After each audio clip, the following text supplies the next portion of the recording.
আজ বৃহস্পতিবারের দিনে বাড়াতে চুপি চুপি আল্লাহর এই নামটি ৭০ বার পড়ুন।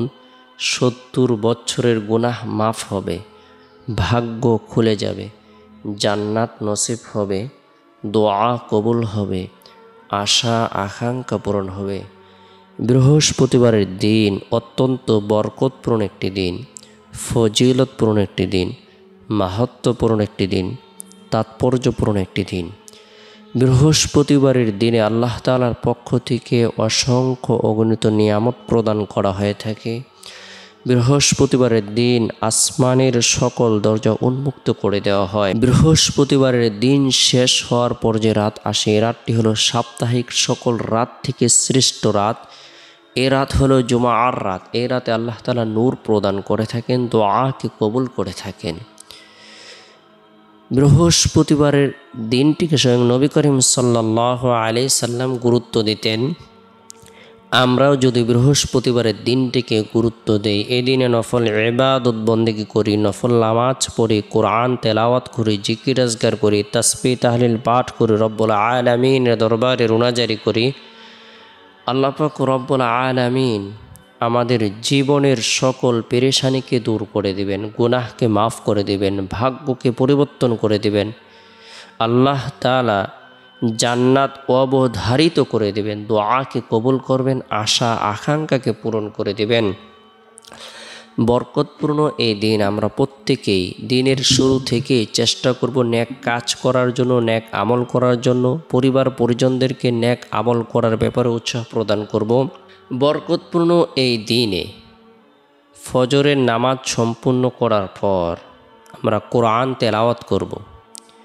বিশেষ করে যে ব্যক্তি সকাল সন্ধ্যায়, সকাল বিকাল আল্লাহ তাআলাকে স্মরণ করে, আল্লাহর জিকির আজগার করে, আল্লাহর তাসবিহ তাহলিল তাকবীর পাঠ করে, কালামুল্লাহ শরীফ তেলাওয়াত করে, আল্লাহ পাক রব্বুল আলামিন তার পদমর্যাদাকে বৃদ্ধি করে দেন। আল্লাহ তাআলার খাস লোক হিসেবে সে পরিণত হয়ে যায়। আল্লাহ তাআলার স্মরণে আল্লাহর কালামুল্লাহ শরীফ আমরা তেলাওয়াত করব। ফজরের নামাজ সম্পূর্ণ করার পর যে ব্যক্তি কোরআন তেলাওয়াত করে, আল্লাহ তাআলা তাকে প্রতিটি হরফের বিনিময়ে 10টি করে নেকি প্রদান করেন। আল্লাহ তাআলার খাস লোক হিসেবে সে পরিণত হয়ে যায়। যে ব্যক্তি কোরআন তেলাওয়াত করে সে ফেরেশতাদের শ্রেণীভুক্ত হয়ে যায়। যে ব্যক্তি কোরআন তেলাওয়াত করে কিয়ামতের দিন কোরআন তার জন্য সুপারিশ করবে। কোরআন তেলাওয়াতের দ্বারা জান্নাতের উঁচু মাকাম পাবে। তেলাওয়াতকারী সম্মানের টুপি লাভ করবে। যে ব্যক্তি কোরআন তেলাওয়াত করবে, তেলাওয়াতকারীর মাতা পিতাকে আল্লাহ তাআলা নূরের টুপি প্রদান করবেন। তেলাওয়াতের দ্বারা তার দিলের মরিচা জংকে দূর করে দেন। যে ব্যক্তি তেলাওয়াত করে তার আশেপাশে আল্লাহ তাআলা বরকতময় করে দেন। যে ব্যক্তি কোরআন তেলাওয়াত করে আল্লাহ তাআলা তার পদমর্যাদাকে উন্নত করে দেন। কাল কিয়ামতের দিন কোরআন বান্দার জন্য সুপারিশ করবে। আমরা যে যতটুকু অংশে কোরআন শিখেছি, পড়তে পারি, আমরা সেই অংশটুকু দৈনন্দিন ফজরের নামাজের পর আমল করার জন্য চেষ্টা করব।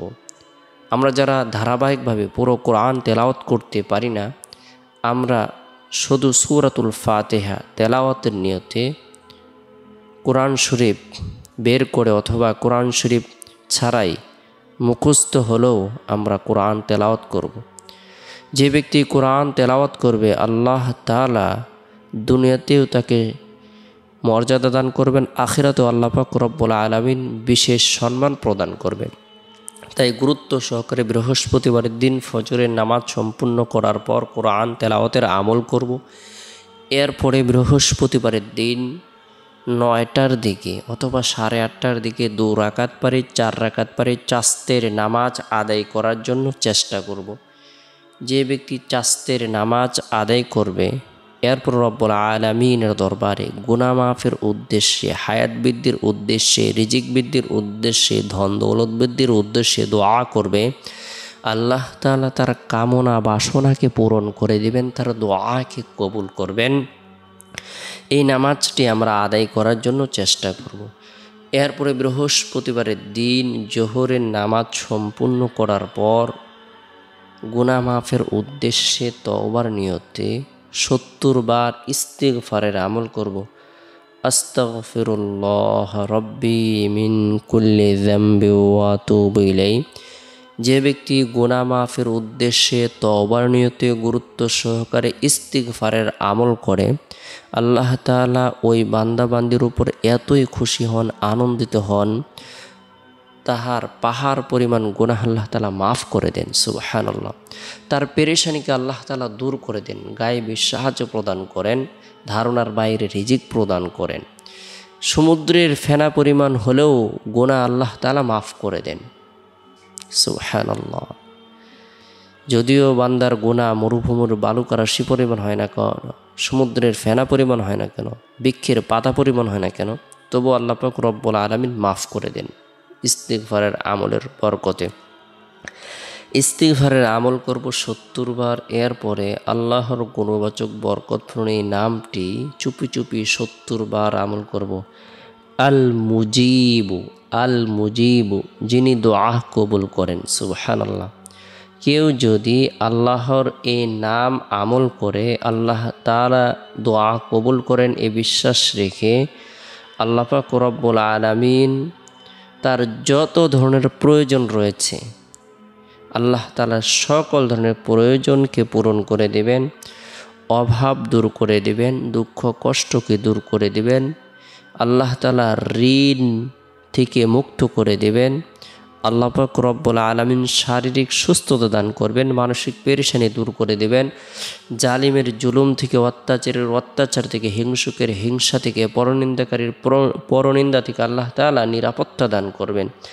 আল মুজিবু, আল মুজিবু, যিনি দোয়া কবুল করেন। আল্লাহ তাআলাই তো দোয়া কবুল করে। বান্দা বিপদগ্রস্ত হওয়ার পরে যখন আল্লাহ তাআলার দরবারে দোয়া করে, আল্লাহ তাআলা তার দোয়াকে কবুল করেন। অসুস্থ হওয়ার পরে যখন দোয়া করে, আল্লাহ তাআলা তার দোয়াকে কবুল করেন। এভাবে তার যত ধরনের প্রয়োজন রয়েছে সকল প্রয়োজনকে যদি রব্বুল আলামিনের দরবারে ব্যক্ত করে, আল্লাহ তাআলা তার ৭০ বছরের গুনাহ মাফ করে দিবেন, ৬০ বছরের গুনাহকে মাফ করে দিবেন। সুবহানাল্লাহ। এরপরে বৃহস্পতিবারের দিন আসরের নামাজ সম্পূর্ণ করার পর সুবহানাল্লাহ ৩৩ বার, আলহামদুলিল্লাহ ৩৩ বার, আল্লাহু আকবার ৩৪ বার এই তাসবিহ, তাহলিল, তাহমিদ পাঠ করব। এরপরে বৃহস্পতিবারের দিন শেষ হওয়ার পর যে রাত আসে, এই রাতটি হলো জুমার রাত। এই রাতে আল্লাহ তাআলা নূর প্রদান করে থাকেন। এই রাতে বিশেষ করে এশারের নামাজ সম্পূর্ণ করার পর নবী সাল্লাল্লাহু আলাইহি সাল্লামের প্রতি মহাব্বত রেখে, ভালোবাসা রেখে দুরুদের আমল করব। আল্লাহুম্মা সাল্লি আলা মুহাম্মাদিন আবদিকা ওয়া রাসূলিক ওয়া সাল্লি আলাল মুমিনিনা ওয়াল মুমিনাত ওয়াল মুসলিমিনা ওয়াল মুসলিমাত। আল্লাহুম্মা সাল্লি আলা মুহাম্মাদিন আবদিকা ওয়া রাসূলিক ওয়া সাল্লি আলাল মুমিনিনা ওয়াল মুমিনাত ওয়াল মুসলিমিনা ওয়াল মুসলিমাত। যে ব্যক্তি বরকতপূর্ণ এই দুরুদের আমল করবে, আল্লাহ তাআলা তাকে ধনী এবং সুখী বানিয়ে দিবেন, তার অভাবকে দূর করে দিবেন। সুবহানাল্লাহ। আল্লাহ পাক রব্বুল আলামিন তার পদমর্যাদাকে বৃদ্ধি করে দিবেন। বরকতপূর্ণ এই দুরুদের আমল করব। এরপর রাতে ঘুমানোর পূর্বে আল্লাহুম্মা বিসমিকা আমুতু ওয়া আহয়া এই দোয়াটি পাঠ করে ঘুমিয়ে যাব।